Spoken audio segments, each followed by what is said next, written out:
वेद मंत्रों के अर्थ की प्रक्रिया को समझने का प्रयास कर रहे थे। इसी विषय को आज कुछ और आगे बढ़ाएंगे। वेद के शब्द और उनसे बने हुए मंत्र, वैदिक शब्दों का अर्थ हम कैसे करें और वेद मंत्रों का अर्थ कैसे समझें, इस प्रक्रिया को हमें जानना समझना है। हम लोग ये प्रयास कर रहे हैं कि वेद को सब लोग पढ़ें, सुने, समझें, स्वयं पढ़ें, स्वयं जानें और स्वयं निर्णय करें कि वेद में क्या है और क्या नहीं है। दूसरा कोई क्या कहता है वेद के विषय में, हमें उसकी बात नहीं जाननी सुननी। उसमें मैं भी सम्मिलित हूं, मैं उससे अलग नहीं कर रहा अपने आप को। मैं आपको क्या बता रहा हूं वह बात मेरे कहने से सत्य नहीं हो जाती। उस बात को तभी सत्य माने जब आप स्वयं वेद में पढ़ें। अभी तो हम सामान्य परिचय में आपको केवल वेद पढ़ना सिखा रहे हैं, वेद पढ़ने का तरीका सिखा रहे हैं। और जब आप वेद को स्वयं पढ़ेंगे तो आपको जानकारी मिलेगी कि सत्य क्या है। मैं मनुष्य हूं और मुझसे भी भूल चूक हो सकती है। जो ये दावा करता है कि मेरी या किसी व्यक्ति की बात परम सत्य होती है, मान लीजिए कि वो बिल्कुल भी विश्वास योग्य नहीं है, क्योंकि हम मनुष्य मानकर चलते हैं कि मनुष्य की सीमाएं हैं, वो पूर्ण नहीं है। पूर्ण तो केवल परमात्मा है। हमसे भूल चूक हो सकती है और उसे आप सुधार भी सकते हैं, मैं ये मानकर चलता हूं। ये मत सोचिए कि हम तो बच्चे हैं, अभी हमने क्या सीखा है। जी हाँ, ऐसा होता है। कई बार विद्यार्थी प्रारंभिक कक्षाओं में ही, प्रारंभिक कक्षा से हमारा आशय जिस कक्षा में भी आप पढ़ रहे हैं उस कक्षा में गए और अध्यापक ने कुछ बताया और वहीं आपको लगा कि नहीं, इसमें तो कुछ उतना ठीक नहीं है, और आपने वहां संकेत किया। एक अच्छा शिक्षक तुरंत उसे स्वीकार करता है कि हाँ बेटे, आपने सही संकेत किया, ये चूक हो रही थी। विद्यार्थी जीवन में हम लोगों के साथ भी ऐसा हुआ है। कह सकते हैं ये अवसर, ये सौभाग्य भी हमें मिला है, तभी हम ऐसी बात कर पा रहे हैं। ऐसे अच्छे अध्यापक हमें मिले हैं, उन्होंने पढ़ाना प्रारंभ किया और कहीं अगर हमें लगा और हमने कहा कि सर ये ठीक नहीं है, आपने अभी जो बताया था उसके हिसाब से ये जो आप बता रहे हैं ये दोनों में ठीक नहीं लग रहा है, कंट्राडिक्ट हो रहा है, नहीं मैच कर रहा है, तो उन्होंने विचार किया और बताया कि हाँ बेटा, तुमने ठीक बताया, ये चूक हो रही है। तो अच्छा अध्यापक, सच्चा अध्यापक वही है जो ये बात सुनने के लिए तैयार रहेगा। हाँ, उसका एक तरीका अवश्य है कि भाई आप कहीं ना कहीं किसी लॉजिक से बात करेंगे, उचित समय पर बात करेंगे। जैसा कि हम लोगों ने इसमें विधान रखा है कि एक अपनी बात पूरी हो जाती है, उसके बाद हम लोगों की चर्चा करते हैं। हर वाक्य पर लोग टोकने लगेंगे तो फिर कोई बात हो ही नहीं पाएगी, पूरी लोगों को जानकारी नहीं मिल पाएगी।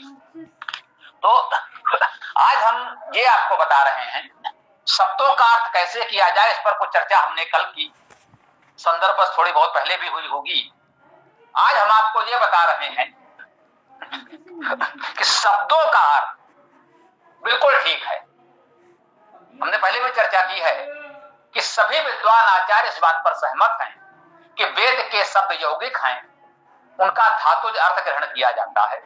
वे प्राचीनतम आचार्य हों और नवीनतम विद्वान हों, इस बात पर सभी सहमत हैं।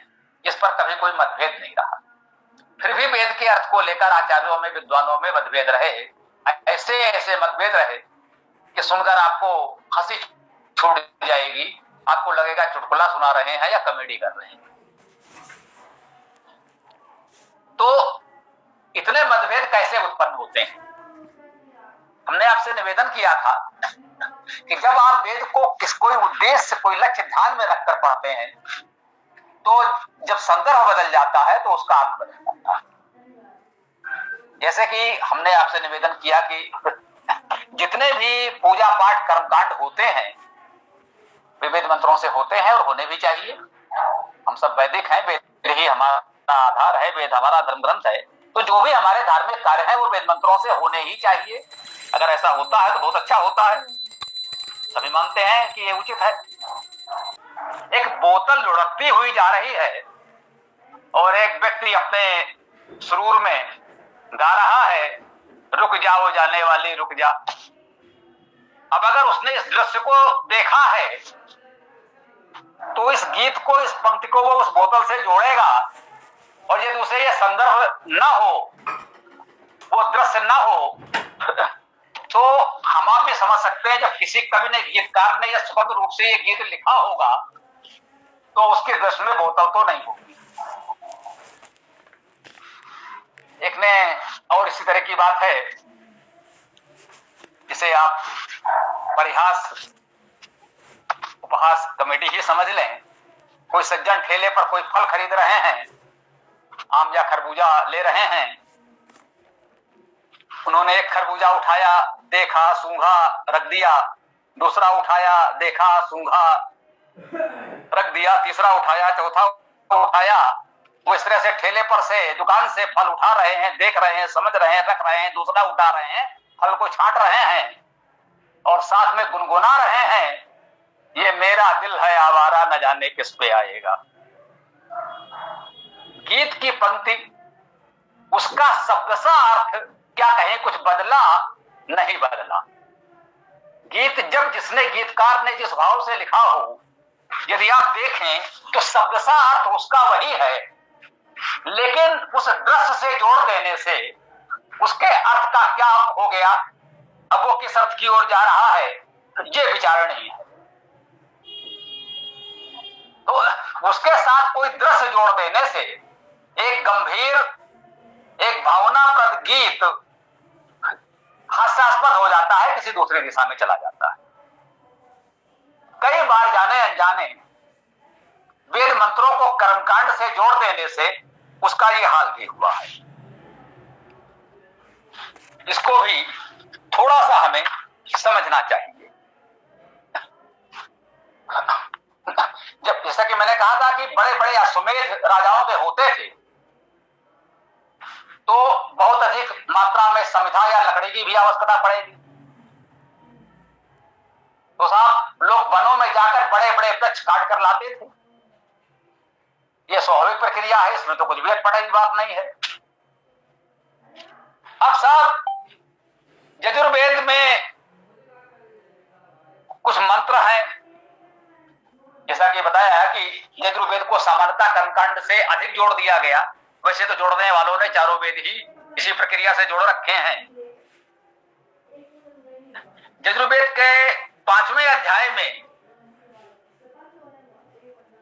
कुछ इस प्रकार की बात आई है कि अग्नि व्रतपा ते व्रतपा, हे अग्नि, जो हमने कहा अग्नि का अर्थ है अग्रणी प्रगतिशील परमेश्वर, हम तुम्हारा व्रत कर रहे हैं, अच्छी बात। अब आप देखिए,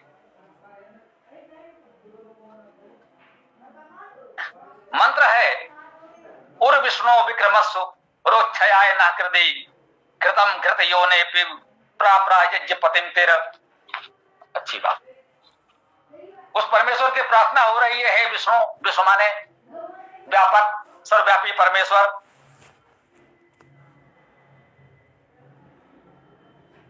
हमको निवास प्रदान करो, क्षय से विनाश से बचाओ, आदि बातें हैं। ठीक है, इन प्रार्थनाओं के साथ अब इस संदर्भ में अगर आप लें कि जहां से यजुर्वेद का यह अध्याय 5वां बता रहा है कि वो अग्नि स्वरूप परमेश्वर की स्तुति कर रहा है, विश्व अर्थात व्यापक परमेश्वर से प्रार्थना कर रहा है, और इसका तीसरा मंत्र आता है अति अन्यान अगाम न अन्यान उप अगाम अर्वात्वा परेभ्या अविदम परो अवरेभ्या। बहुत सरल सरल शब्दों में हमने आपको ये मंत्र पढ़ा है, सरलता से समझ लें। इसको हम लोगों ने हिंदी काव्यानुवाद जो प्रस्तुत किया है संभवतः समझ में आ सकेगा। हम छोड़े अन्य को आए हैं, अन्यों के निकट नहीं जाते, अरवा के अन्न से तुम स्वामी माना प्रभु परे अवर से हो। वो ईश्वर की स्तुति करते हुए आया है और कह रहा है कि अति अन्यान अगाम, अन्य को छोड़ करके हम आपके पास आ गए हैं, ना अन्यान उप अगाम, किसी अन्य के समीप हम नहीं जाते, अर्वात्वा परेभ्या अविदम परो अवरेभ्या। हे प्रभु परमेश्वर, तुम अन्य सभी से आगे हो, अलग हो, प्रमुख हो। जो भी अन्य है वो सब अवर हैं, वर्णीय नहीं है, छोटे हैं। आपके समक्ष, आपके समकक्ष तो कोई नहीं हो सकता। आप ही सर्वोच्च हो, सर्वश्रेष्ठ हो। इसलिए हे परमात्मन, हम आपकी शरण में आए हैं। मुझे इसका सहज स्वाभाविक अर्थ है शब्दशः जो हमने आपके समझ निवेदित किया। अब इसका अर्थ यदि आप उन कर्मकांडी भाष्यकारों को पढ़ेंगे तो हम कहें बच्चों से, बेटे बजा ना है पैसे वापस। भाई ने इसका अर्थ किया है, विद्वान आचार्य हैं। मैं कहता हूं कि उनके सहायक सहयोगी रहे होंगे, वो भी हो सकता है संस्कृत व्याकरण में हमसे अधिक योग्य विद्वान रहे हों, कोई बड़ी बात नहीं है, उनकी योग्यता पर संदेह नहीं किया जाता। लेकिन जब वो एक उद्देश्य के लिए बंध जाते हैं तब क्या होता है? कहते हैं कि अश्वमेध के लिए लकड़ी काटने के लिए वन में कुल्हाड़ा लेकर गए हैं। उन्होंने वन में ढूंढा तलाशा, एक बहुत बड़ा सा, सुंदर सा, अच्छा सा वृक्ष मिला। तमाम वृक्षों को देखने के बाद उन्होंने तय किया कि ये वृक्ष हमारे अश्वमेध के यजन के लिए, हवन के लिए अच्छा है, इसे काटा जाए। अब वो महाशय उस वृक्ष से कह रहे हैं, यही मंत्र पढ़ रहे हैं, अति अन्यान अगाम ना अन्यान उपगाम। हम छोड़ अन्य को आए हैं, औरों को निकट नहीं जाते। कह रहे हैं हे वृक्ष, हम इस जंगल में तमाम वृक्षों को छोड़कर तुम्हारे पास आ गए हैं, अब किसी और के पास नहीं जाना चाहते, तो क्या करेंगे? तम त्वा जुषामहे देवो वनस्पते देव यज्ञाय देवा त्वा देव यज्ञाय जुषन्ताम विष्णवे त्वा ओषधे त्रायस्व सुधिते मायेनम हिंसी। ये प्रार्थनाएं हमने कहा संदर्भ में हम ईश्वर से कर रहे थे, उसका क्या अर्थ था? अब वो वृक्ष से जब यही बात कह रहे हैं तो उसका क्या अर्थ हुआ कि हे वृक्ष, तुम सारे वृक्षों में सबसे अच्छे हो, सबसे सुंदर हो, सबसे बड़े हो, इसलिए हम तुमको काटेंगे। जो अच्छे नहीं थे उन्हें तो छोड़ आए। तुम सबसे अच्छे हो, सबसे ऊंचे हो, सबसे बड़े हो, सबसे सुंदर हो, सबसे महान हो, इसलिए हम तुम्हें काटेंगे क्योंकि हमें हवन करना है। बात यही तो होती तो कोई बात नहीं। एक तो ये कि चूंकि तुम सबसे अच्छे हो इसलिए तुम्हें काटेंगे, तो भैया अच्छे मत होना, नहीं तो काट देंगे। एक तो इस चीज को समझने की बात आई। अगला मंत्र और भी आनंददायक है। अगला मंत्र है द्याम मां लेखी अंतरिक्षम माहिंसी पृथिव्या संभव। एक छोटा सा अंश हमने पढ़ा, ये मंत्र आप देखिए कितना सरल है, सरलता से आप समझ सकते हैं। द्याम दिवलोक को द्युत प्रकाश से आशय है और द्यु धातु का अर्थ अग्रणी होना, अग्रसर होना भी है। तो जो अग्रसर है, अग्रणी है, प्रकाशमय है,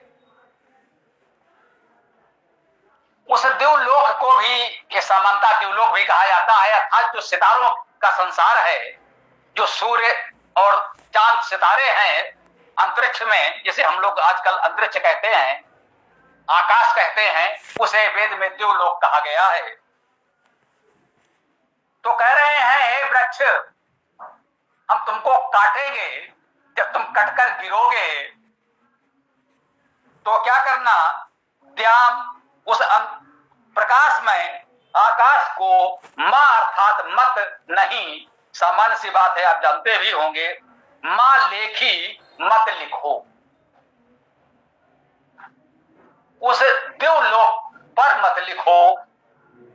अंतरिक्षम माहिंसी, अंतरिक्ष को मत हिंसित करो, अंतरिक्ष की हिंसा मत करो। यहां एक बात और स्पष्ट कर दे, अंतरिक्ष जो आया है वेद में, पृथ्वी, अंतरिक्ष और देवलोक, ये तीन स्टेप माने गए हैं, तीन चरण माने गए हैं। तो पृथ्वी तो, जो हम पृथ्वी पर रह रहे हैं, पृथ्वी तो यही है। अंतरिक्ष उन्होंने वायुमंडल को कहा है। आजकल आप अपने भूगोल में जो वायुमंडल पढ़ते हैं, पृथ्वी का जो वायुमंडल है, उसे वेद में अंतरिक्ष कहा गया है। इस समय जिसे आप अंतरिक्ष कह रहे हैं, अपने विद्यालय में अंतरिक्ष पढ़ रहे हैं, उसे वेद में देवलोक कहा गया है, देवलोक है। अंतरिक्ष में ये सूरज चांद सितारों का संसार जो है वो देवलोक है। जो पृथ्वी का वायुमंडल है आप जानते हैं, उसे अंतरिक्ष कहा गया है, पृथ्वी तो है ही। इन तीनों का उल्लेख इस छोटे से मंत्रास में हम करके इस बात को आपको समझाना चाहते हैं आज। त्याम मालेखी अंतरिक्षम माहिंसी पृथिव्या संभव। देव, अंतरिक्ष और पृथ्वी, इसका हम लोगों ने काव्यानुवाद प्रस्तुत किया है। देव में मत लेख करो स्वामी, मत अंतरिक्ष की हिंसा कर, सब कुछ संभव पृथ्वी पर ही। कितना सुंदर संदेश दे रहा है छोटा सा मंत्रांश आपको कि देवलोक में, उन सितारों की दुनिया में आप नहीं लिख सकते। मतलब अव्यवहारिक सोच से, अव्यवहारिक तरीके से आप कुछ प्राप्त नहीं कर सकते। देव में मत लेख करो, देवलोक में सितारों पर मत लिखो। आप मुहावरों में तो कह देते हैं मैं तुम्हारे लिए चांद तारे तोड़ लाऊंगा, मैं तुम्हें सितारों से सजा दूंगा। आपके स्नेह की, प्यार की पराकाष्ठा है, होना चाहिए।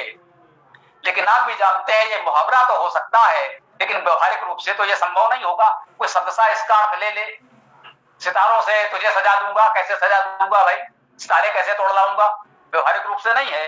तो वो कह रहा है कि द्याम मालेखी, देवलोक में अर्थात सितारों पर मत लिखो। अंतरिक्षम माहिंसी, अंतरिक्ष की हिंसा मत करो। तो करना क्या है? पृथिव्या संभव, पृथ्वी पर संभव है। जो कुछ करना चाहते हो, जो कुछ तुम कर सकते हो मेरे मित्रों, इस पृथ्वी पर कर सकते हो। अर्थात ठोस धरातल पर ठोस योजना बनाकर, ठोस कार्य करके ही कोई उद्देश्य पूरा हो सकता है, कोई सफलता प्राप्त हो सकती है। यजुर्वेद का ये मंत्र कितना सुंदर संदेश आपको दे रहा है। हमने केवल शब्द सा अर्थ किया है, अपनी ओर से एक शब्द जोड़ा नहीं है, कुछ छोड़ा भी नहीं है। द्या मां लेखी अंतरिक्षम माहिंसी पृथिव्या संभव।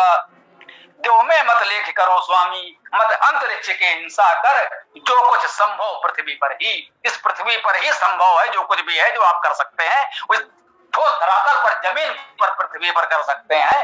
हवा में तलवार भांजने से कुछ नहीं होगा, सितारों पर लिखने से कुछ नहीं होगा।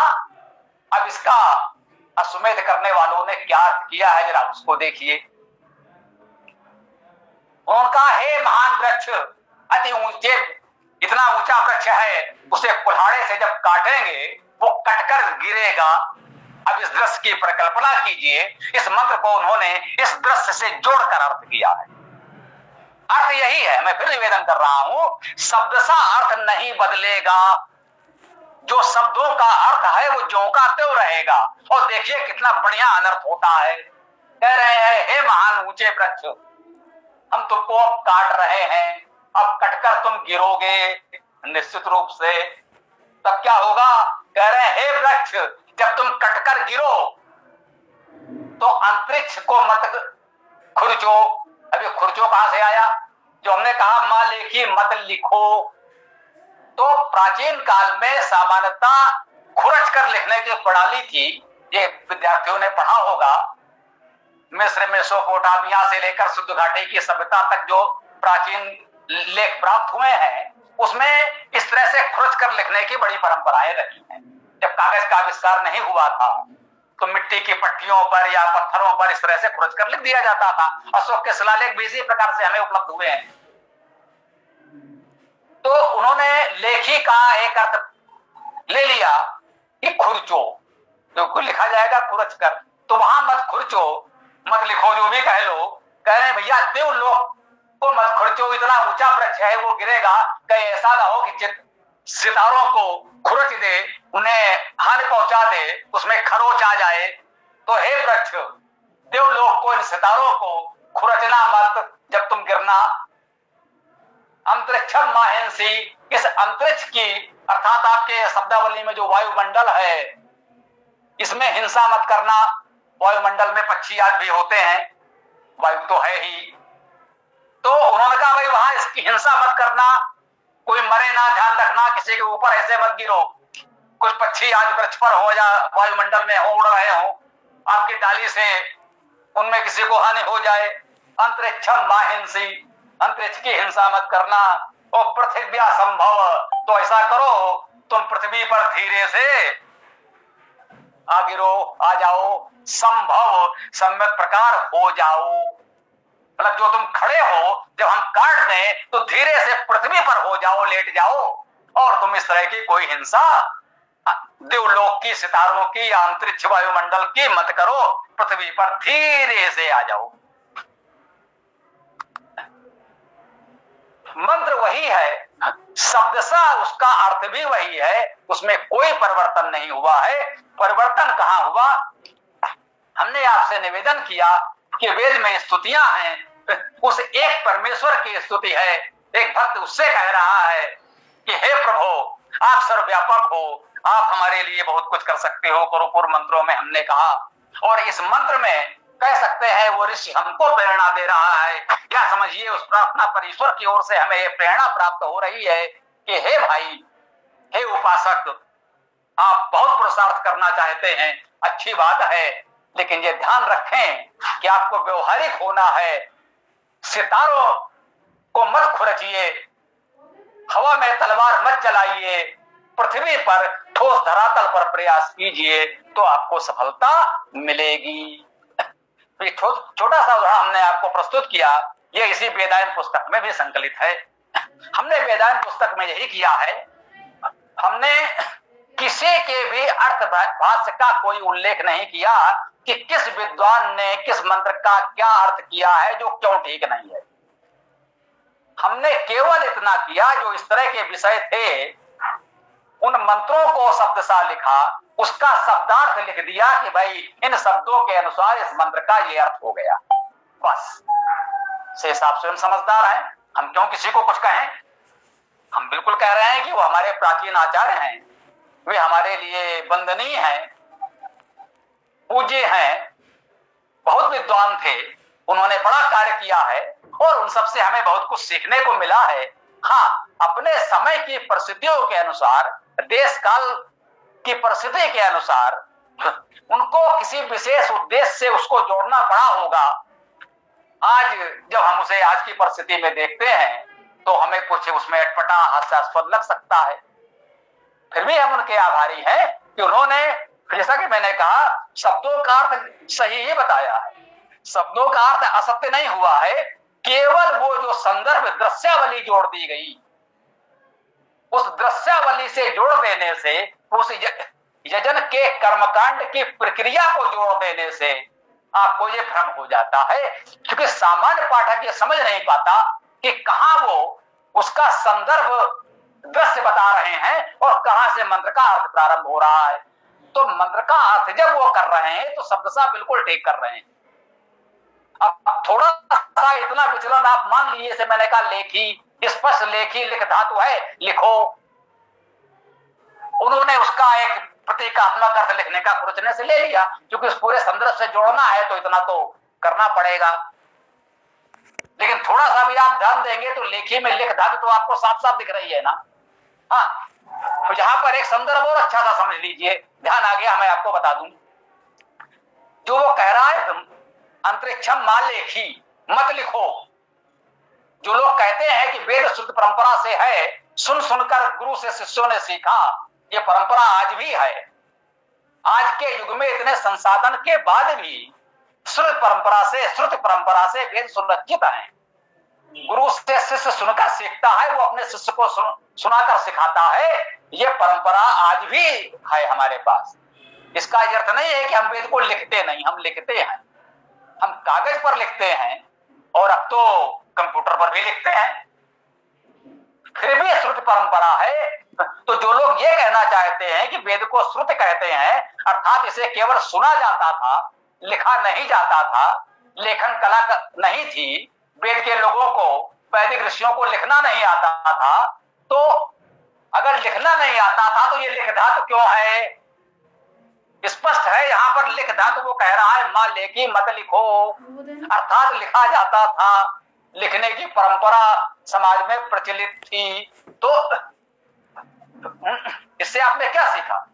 जो बहुत से लोग शोध करते हैं कि वैदिक कालीन समाज कैसा था, उसमें क्या क्या बातें थी और क्या नहीं थी, वो संदर्भ ऐसे खोजे जाते हैं। भाई किसी ने श्रुति शब्द का इतना उपयोग देखा कि उसको लगा कि वेद तो केवल सुनने सुनाने की चीज थी, केवल लोग सुन करके स्मरण कर लेते थे, दूसरों को सुना देते थे, इसलिए उसको श्रुति कहा गया। उनकी बात भी ठीक है, हमने कहा आज भी श्रुत परंपरा चल रही है, परंतु जब वेद में लिख धातु मिलेगी, वो कहेगा लिखो या मत लिखो, तो स्पष्ट हो जाता है कि लिखने की प्रक्रिया भी थी। तो मुझे लगता है कि आज का विषय, कल हमने आपको बताया था कि शब्दों के अर्थ कैसे किए जाएं, आज हमने आपको यह बताने का प्रयास किया कि शब्दों का अर्थ वही रहते हुए मंत्र का अर्थ कैसे अपने मूल उद्देश्य से भटक जाता है। तो इसमें यदि आप थोड़ा सा अपने विवेक का प्रयोग करेंगे तो किसी भी आचार्य विद्वान का अर्थ पढ़ेंगे तो ये समझ सकते हैं, हाँ उसमें संस्कृत मंत्र होना अवश्य चाहिए। जो लोग संस्कृत मंत्र लिखते ही नहीं और केवल अर्थ लिख देते हैं, वहां तो समझना कठिन है कि कहां मंत्र है कहां क्या है। जब मंत्र आपके समझ होगा और आप सब बुद्धिमान विद्यार्थी हैं, आप थोड़ा सा अपने विवेक का प्रयोग करेंगे तो समझ जाएंगे कि हाँ भाई ये मंत्र का अर्थ है वो अपने आप में ठीक है, लेकिन ये संदर्भ जोड़ा गया है उसका इस मंत्र से कोई संबंध नहीं है, तो नहीं सही। जैसे कि हमने पहले निवेदन किया था कि हवन कुंड में जहां घोड़ा भूनने की परंपरा थी, सूची को उन्होंने एक भाला बनाकर घोड़े को कुछ कुछ कर भून रहे थे। मंत्र में तो हवन कुंड नहीं है, घोड़ा नहीं है, कुछ भी नहीं है, वहां तो सूची का अर्थ क्या है? सूच धातु से सूचना। जैसे हमने वहां आपको बताया था कि सूची का अर्थ क्या हुआ, सूच धातु है अर्थात सूचना देना। गायत्री त्रिष्टुप जगती पंक्ति आदि छंदों से जो आपको सूचनाएं जानकारियां मिल रही हैं, तो उससे सूची भी संबंधना, उन सूचनाओं से आपको शांति प्राप्त होगी, कि शांति समन कल्याण प्राप्त होगा, ये वो मंत्र बता रहा था। लेकिन उन्होंने वहां सूची का मतलब एक भाले से भोंकना शुरू कर दिया।